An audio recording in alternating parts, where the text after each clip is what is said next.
My officers are responsible for their actions, and the actions of what's going to happen next will be determined by the Justice Department in looking at what needs to happen next. That will then be turned over to the district attorney, and I have the attorney general here who will talk for a few minutes, along with the DA, so that they can give a background what it is. But it is also important for people to understand, and that's why I said everyone is responsible, is what occurred last night in the city of Kenosha is unacceptable. Rioting and looting is not something that is acceptable to the community. And therefore, that also has consequences, and people will have to be held accountable in a legal process, with due process, just like everyone else.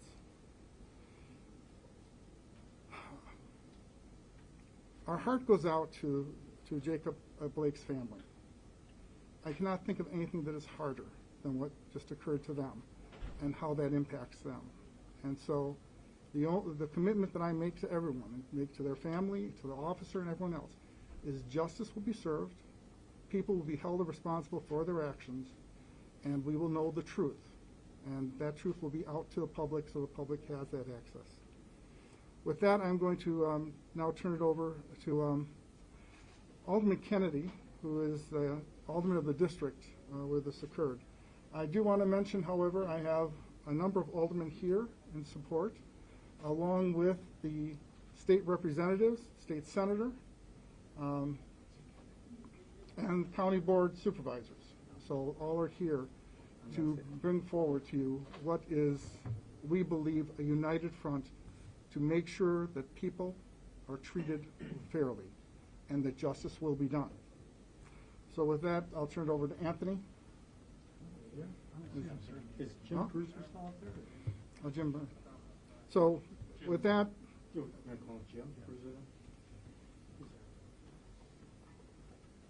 Jim, what's that, Mr. Chair? Did you want to add anything else or not? I think I completed my comment. Okay.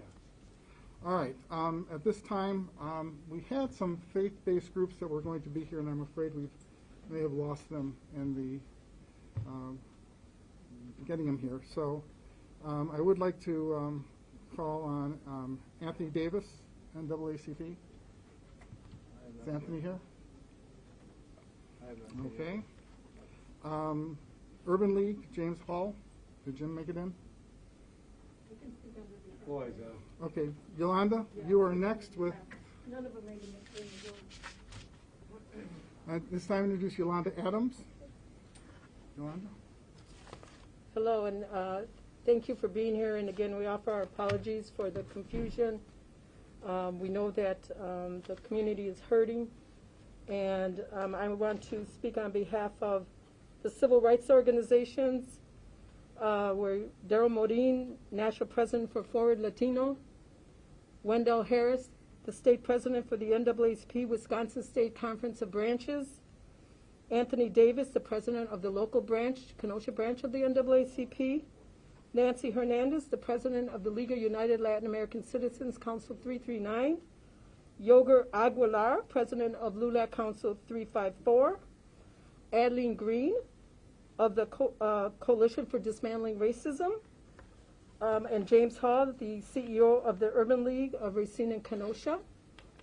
So on their behalf, since they can't be here, we wanted to join the press conference. We merged our press conference with the mayors because we wanted to let the community know that the civil rights organizations and other organizations in Kenosha are very concerned, and we're here to assist the family. We're here to support the community. We are here to work with the mayor and our elected officials and the Kenosha Police Department to see that those held accountable are brought to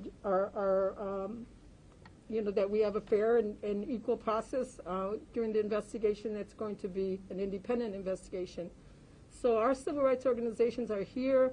We are monitoring the situation. We'll continue to give updates to the community. And we offer our deepest, deepest sympathy to the family of Jake Blake. Not sure, what the status is there, but that's the purpose of today, to unite the community, to support the community, and let you know that our civil rights organizations are here for you. Thank you. Thank you, At this time, I'd call in the district attorney.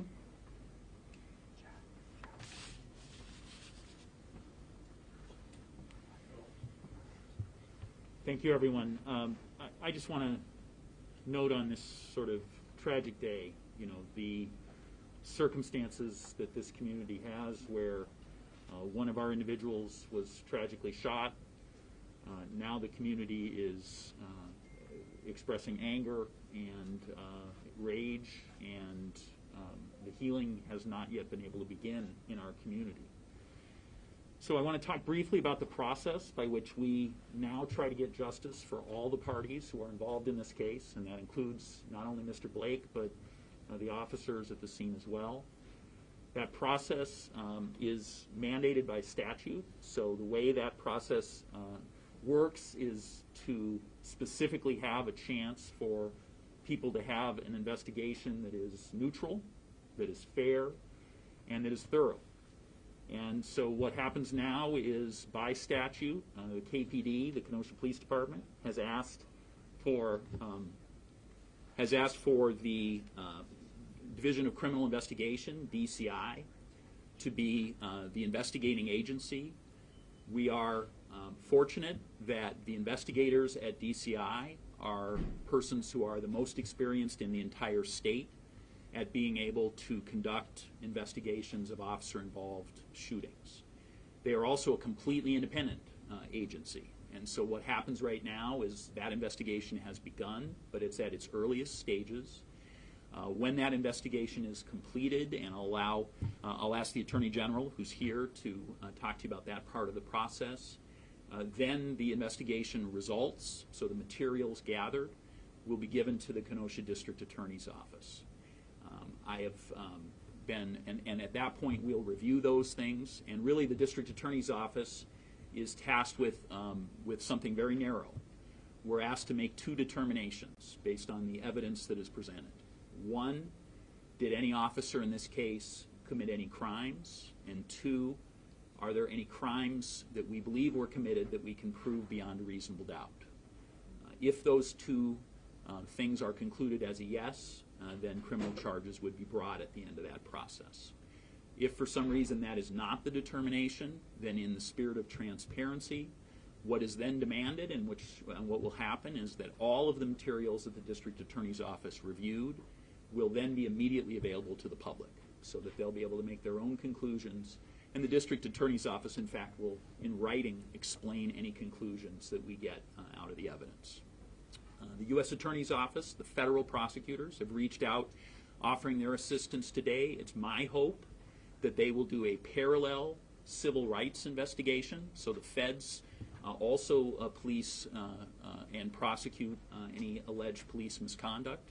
And so I'm hoping they will do an investigation that takes place at the same time, which will allow this community to heal sooner, because independent prosecuting agencies will be able to make determinations at the same time about whether any criminal charges will be produced. The Attorney General's Office has also reached out. Their prosecuting agency has also reached out offering assistance, and I hope that I'll be able to get their assistance to review some of the evidence as well.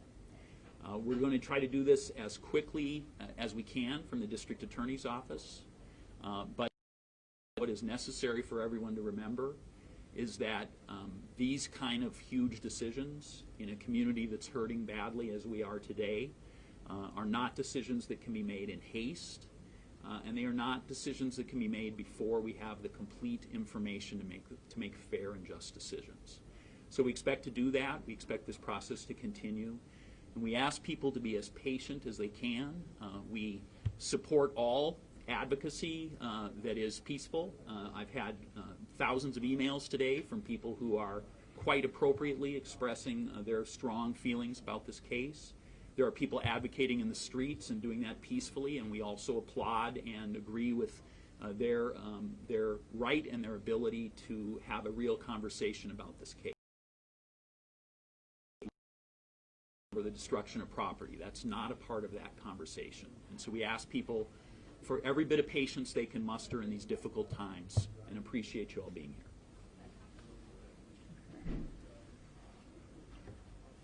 All right. Artist Tim Mahone. You guys want to add anything to this? No? Okay. Yeah, that's right, Terrence. From Wisconsin Revolution, Terrence Ruther. Terrence, come on up.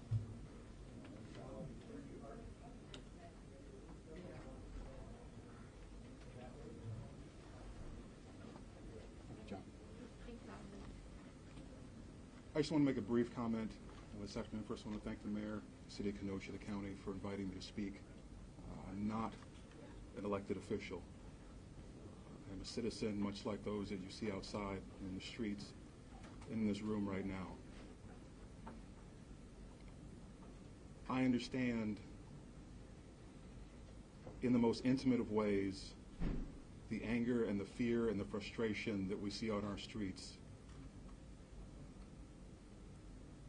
I understand where that need for justice comes from. I applaud those that are exercising their rights, their First Amendment rights, to gather and speak and address the pain in this community. And as difficult as it is, and no, I'm not the black guy at this press conference here to say that, I need lasting change, and I need us to engage in this in a way that moves forward. Because all this is great. The attention on this issue helps us drive home that this community needs justice. But a week from now, a month from now, a year from now, these cameras will be gone. Most of these protesters will be gone. But those of us in this city whose loved ones, whose livelihoods, and whose hearts are here will still be here. I need to do everything you can to help us find justice in this case for everyone, and a lasting justice for this community. The divisions that we see played out nationally and statewide need to end with this. There is no they or them. This is one community. That needs to end. That's how we find ourselves in these positions and how we found ourselves in this position in this city. We all live minutes from each other, seconds from each other. We are neighbors, and we need to work together during this and moving forward. I thank you for your time. Can I get your first and last name and your title? Sorry. First name is Terrence, T-E-R-R-A-N-C-E. Last name is Worthen, W-A-R-T-H-E-N. And I'm not giving any titles right now. I'm just a citizen in this city, and that's enough. Yeah, thank you. Very quickly, Tim, did you, and then the Attorney General will be the last speaker we have, and then we're going to try to usher everyone out of here fairly quickly. Can we get a chance to ask questions before that? You'll be able to ask questions to the Attorney General because I think that's probably the questions you have to ask. So, at this time, I'd like to introduce the Attorney General, State of Wisconsin. Oh, I'm sorry, Tim Mahone first. This isn't the Attorney General of the State of Wisconsin. No. No. Good afternoon, everyone. My name is Tim Mahone. I am a longtime resident here in Kenosha. Born and raised 2 blocks away from where Mr. Blake was shot. I received a call from my sister and advising me of the situation, and immediately came home so that we could do what we normally do, and that's come together as a community to protect and watch over our neighborhood, watch over our kids, and watch over our families. I want to be very clear that the video was very disappointing, very disturbing, but we don't have all the facts. The Mahone family sends its prayers to the Blake family and his children so that they recover and they heal from the memories and the pain of that awful evening. As you heard earlier, justice will prevail, and we have to give justice time to deliver. But I'm a longtime resident here, and I'm asking all of you to remain calm. I'm asking all of you to protect your children. I'm asking all of you, if you choose to protest peacefully, and non-violently. My mother, Mary Lou, and my father, Arthur, worked very hard so that all of us could live in this community safely and quietly and warmly and protect each other as we play up and down the streets. And when moments like this come, we are to come together to make it better. When moments like these come, we take our time and we're patient and we listen to each other, regardless of your race and your color and your creed.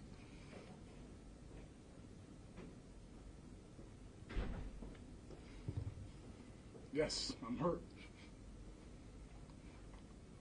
So all the civil rights organizations that were here, LULAC, NAACP, the Mahone Fund, the Mahone family, we have the mayor, all our elected officials, County Executive Jim Cruiser, Wirch, Onstead, Tip. They know this community wants to come together and work hard to make this better.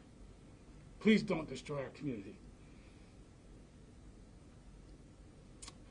Ladies and gentlemen, please pray that Mr. Blake heals and recovers, and that justice prevails. Thank you. All right. At this time, I do want us to introduce the Attorney General of the State of Wisconsin, Josh Call. Josh? Yeah.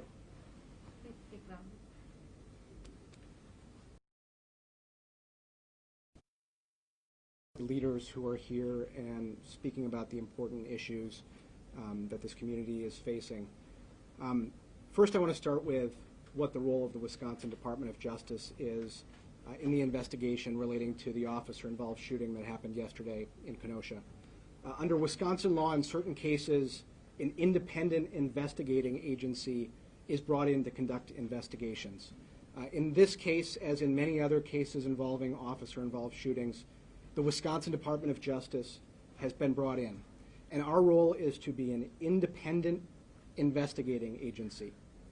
We are a statewide law enforcement agency, and our goal is very simple. We are going to vigorously and fully investigate the facts of this case. And in this case, as in any other case that we investigate, our pursuit of justice is going to be unwavering. Now, we don't make the prosecution decision in this case. That's a decision that will be made ultimately by District Attorney Gravely. But we will be working closely with his office as additional facts and evidence are uncovered so that we work closely together. We understand that there is a need for this investigation to move swiftly, and our goal is to move swiftly with this investigation, but we are only going to do so to the extent that it is consistent with protecting the integrity of this investigation, because it is vital that we get as full and thorough an investigation as possible so we can pursue justice fully in this case. I also want to mention, I saw that Governor Evers has declared a special session. It is vital that people who have been speaking up for months now around the state be heard. It is vital that our elected officials hear directly from people. We have some of our elected officials here, and I'm sure that they will be listening to people's voices. Those voices need to be represented in the debates that we have, and we do need to reform our criminal justice system. So I am hopeful that we will have many, many voices from around the state at those discussions. But my commitment to you is that the Department of Justice will fully and thoroughly investigate this case. So with that, I wanted to open it up for questions. Can you tell us, sir, was Mr. Blake armed? I'm not going to comment on the details of the investigation for a few reasons. First and foremost, because this is an ongoing investigation, we don't want to comment on the details in a way that might impact the integrity of the investigation. We will release certain information as the investigation moves forward, but always our first priority is protecting the integrity of the investigation. The identities of the officers have not been released, but can you tell us how many officers are part of this investigation? We have a standard protocol that we follow for identifying officers as well as victims in these cases, and we follow that protocol for a couple reasons. One is to, again, protect the integrity of the investigation, and two is because we also provide victim services, and we're able to do that better as long as we follow this protocol. So Although that information has not yet been released, it will be released in the days ahead. Are you aware of the victim's medical condition right now? I'm only aware of what has been disclosed publicly, which is that he's in serious condition. Can you say how many officers are on administrative leave right now as the investigation goes forward? That would be a question for the Kenosha Police Department. I don't know the answer to that. This might be a question for the mayor, but in terms of body cameras, the police department, do they have? The police department does not have body cameras at this time. It's scheduled in 2022 to purchase the body cameras. It's been in the budget for a while. And it's part of the issue had been in dealing with the state and getting the state to change the law on how long you have to hold the material. And so they did make that modification, which makes it so that it's financially affordable for communities to actually have the body cams and be able to maintain the material for the length of time necessary. I'm sorry, it's in the budget for 2022? 2022. Is there dash cam video? Yes, there are dash. The cars do have video. But is there dash cam video of this incident? Of this incident, I would have to check with you, to be honest with you on that. And I'm not going to be speaking to the details of the ongoing investigation, but again, our goal is to provide information where we can to the public, but our first priority has to be protecting the integrity of the investigation. Is the National Guard being called in? The National Guard at this time has been called in and will be. Is there another curfew for tonight? Yes, there is. Curfew is from 8 to 7. Mayor, there was video last night of an officer being struck by I think a brick. That's correct. Do you know the condition of that officer? That officer is doing well. Can we update the mics? I'm sorry, thank you. That officer is doing well and is recovering. Was it just one officer injured? The one officer that was injured, in a sense, seriously, yes. Can you say how many people, if any, were arrested last night during the protest? That I could not tell you. We can get you that number shortly, though. Were you injured outside, Mr. Mayor? No, I was not. I was a little bit of a crowd. How do you get to a point to where those who are protesting outside who are clearly very angry and police and city officials can actually hear each other? Well, one of the things the city has been doing is have been working with the faith-based organizations in an attempt to deal with racism throughout the community and the issues of how that impacts the community. So how it impacts employment, how it impacts police-community relationships, how it impacts education. So we've been putting together a package on that and have been working on it for quite a while. And we're fairly close to having it launched. Actually, it was one of the reasons that I had some of the clergy coming today, because they have been taking the lead on that. Because I think it's important for people to understand that the community has, no community is I guess my old phrase I use to love is that a community is only as strong as its weakest neighborhood. And I think that's what people too. If we don't work together, it's not going to work at all. So we need to find ways to communicate, find ways of being compassionate with each other and willing to listen to each other. And that's, I think, probably the toughest part we're dealing with right now. People are mad, people are upset, and there's a lot of reasons for that, a lot of good reasons for that. But in the end, the only way this country and this community survives is if we learn to listen. And right now, I'm afraid we're having trouble doing that. So part of the goal was to bring the clergy in, bring in activists, bring in the different individuals throughout the community, and have them work with us in trying to solve the problem. I was in touch with a gentleman from the Department of Revenue, or Department of Justice, Federal Department of Justice, to come in and work with us in our community. And he has put in the request to do so. So hopefully that will be another individual to come in and bring resources to the community and help the community to heal. I think in the case of Tim, you hit it on the head. You know, the community needs to heal. We need to understand that people are hurting. We also need to make sure people understand that you have to listen to each other. Without that, nothing works. Can you just, because I think people will be curious, when was the decision made to switch the press conference from the park to come in here? How did that decision play out? It basically played out because the situation, they weren't sure of the safety of everyone at the time. And so I didn't want to take any chances. As you see, I'm not one of those who's necessarily shy of going into a crowd, but I have other people here, and I don't want to create a problem for anybody. So from my perspective, it just made sense to do that, and so that's why. Mayor, can you pronounce your last name? Oh, come on. Hey, Are you kidding? A name like mine, everyone knows. It's Antaramian. But if you want to pronounce it correctly, it's Antaramian. So Antaramian works. Thank you. Thank you. Okay, everybody, we're, the police will now kind of escort everyone out of the building to get you back to where you need to be safely. You okay? You got it? My 51-year-old knees didn't like that much.